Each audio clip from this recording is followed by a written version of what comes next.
Hello, church. I'm so excited to be with you today. I love this passage that we're teaching on today. I think it is one of the greatest all-time passages in the New Testament, certainly in the book of Colossians. It's got so many cool things in it. But before we get to that, I just want to remind you this Wednesday is Ash Wednesday. I hope you will join us for a powerful service at our place at 6:30, and we'll gather to begin a service of lament as we enter into the Lenten season.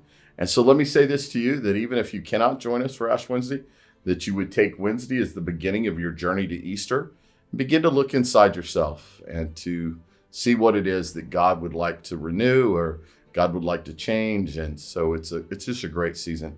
All right, so let's get to it. You remember last week we divided a section that wasn't intended to be divided just because it was so deep, so rich, so great. I didn't want to do it all in one week. So we're going to pick it up in verse 11, which is going to sound weird, but you may need to go back to verse 10 and read through. But here's what verse 11 of 1 Colossians says. Being strengthened with all power according to his glorious might, so that you may have great endurance and patience, and giving joyful thanks to the Father who has qualified you to share in the inheritance of his holy people in the kingdom of light. For he has rescued us from the dominion of darkness and brought us into the kingdom of his Son he loves, in whom we have redemption and forgiveness of sins. Did you catch all those powerful words? So listen, it's strengthened, endurance, patience, joyful thanks, inheritance, rescued, redemption, forgiveness. Man, this is exactly what it looks like on the other side of the cross, post-salvation cross kind of living.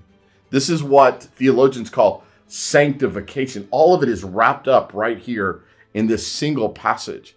It's literally what you inherit. It's who you are in God when you surrender yourself to him. This is an amazing text. It's an amazing text.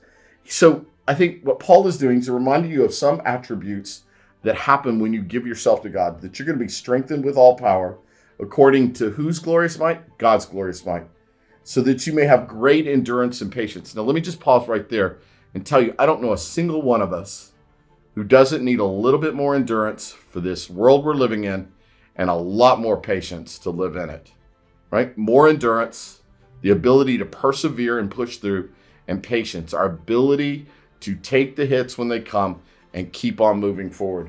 Then he goes on to say, and giving joyful thanks to the Father who has qualified you. And he's qualified you as heirs in the kingdom. Right? There's nothing we do on our own. It's what the Father does for us through the Son that qualifies us to be recipients of these good things, of this good grace. And then he says to share in the inheritance of all of God's holy people in the kingdom of light. And what I think Paul is trying to say is there was a time, man, you were walking in the kingdom of darkness. Right? So here when I encounter most people, they don't think of themselves as walking in darkness. And yet if you sit with them long enough, you peel back the layers of their life, you begin to realize that they indeed have been walking in a kingdom of darkness and have become adjusted to the dark. Adjusted to the dark. They now have a new normal and it's darkness. Right? So part of what Paul is saying is you're part of an inheritance. You are heirs in the kingdom. You have now gone from the kingdom of darkness to the kingdom of the light. And then he says all of this is done because the Son loves you, in whom you have redemption and the forgiveness of sins. So at the end of the day, our redemption is what God's after. So you are able to claim all these things because you have been redeemed. You have been rescued. So here's what I'd say. I'd take it a step further maybe. We are all in need of being rescued from the kingdom of darkness.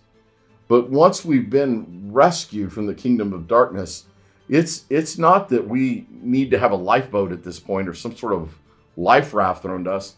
We're literally in that position apart from God. We're dead. We are dead in our sin, dead in our transgressions.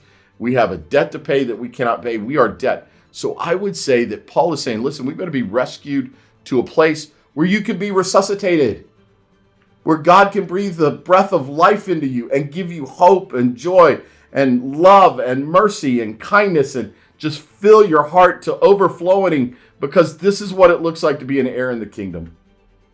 Sorry, I got a little bit passionate there for a second. Listen, I just want us to understand how fully the sanctification on the other side of the cross is for us. What God is doing in us is unbelievable, and it is equipping us in ways that most of us never come to grips with. So what I'm saying to you today is come to grips with who God is in you and who God wants you to be. Like if you've heard this morning, you've read this text, you read this passage, and you do not feel like God is in you, then get on your knees this very day, because this is what awaits you when you surrender to him. Super excited about this text. I hope it was a blessing to you.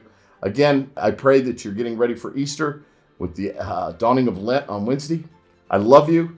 Can't wait to be with you next Monday. I'll try to tone it down. Have a great week.